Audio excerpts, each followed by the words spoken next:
Hello मेरे प्यारे नन्हे दोस्तों, कैसे हो आप सब। बच्चों, आज जो कहानी मैं आपके लिए लेकर आई हूँ उस कहानी का शीर्षक है लेने के देने पड़े। तो ये कहानी शुरू करते हैं। एक गरीब आदमी ने नींद में सपना देखा और उसने अपने दोस्त हरिराम से 100 रुपए उधार लिए हैं। सुबह जब वह बिस्तर से उठा तो उसने स्वप्न के बारे में अपने दोस्तों को बताया। इस तरह ये बात चारों तरफ फैल गई कि घनश्याम ने हरिराम से 100 रुपए उधार लिए हैं।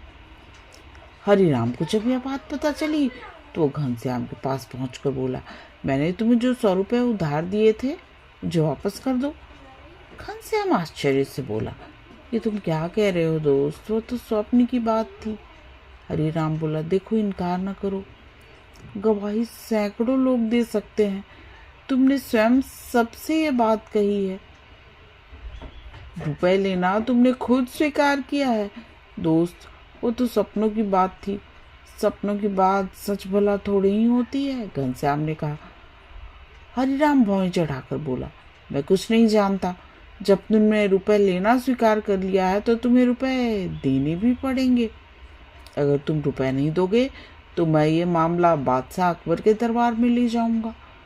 घनश्याम इतना गरीब था कि उसके पास तो कभी 100 रुपए होते ही नहीं थे। उसने 100 रुपए कितने दिनों से देखे भी नहीं थे और वो बेचारा इतने रुपए कहाँ से लाएगा कि वो वापस करेगा। तो वो बहुत परेशान हो गया। आखिर मामला बादशाह अकबर के दरबार में पहुंचा।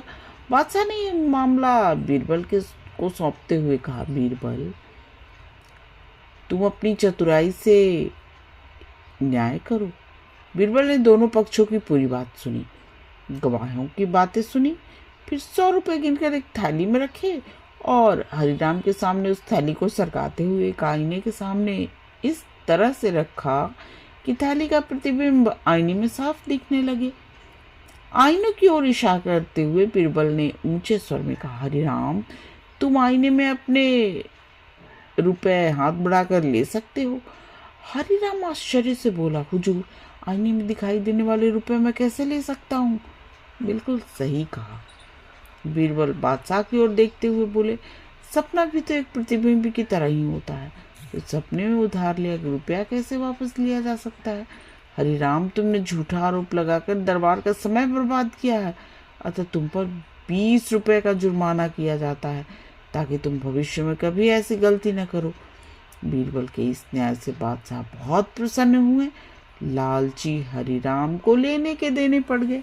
बच्चों, अगर आपको ये कहानी पसंद आई तो प्लीज़ मेरे चैनल को सब्सक्राइब करो और मेरे प्यारे नन्हे दोस्तों, आप आराम से सो जाओ और सपनों की दुनिया में खो जाओ। गुड नाइट मेरे प्यारे नन्हे दोस्तों, गुड नाइट।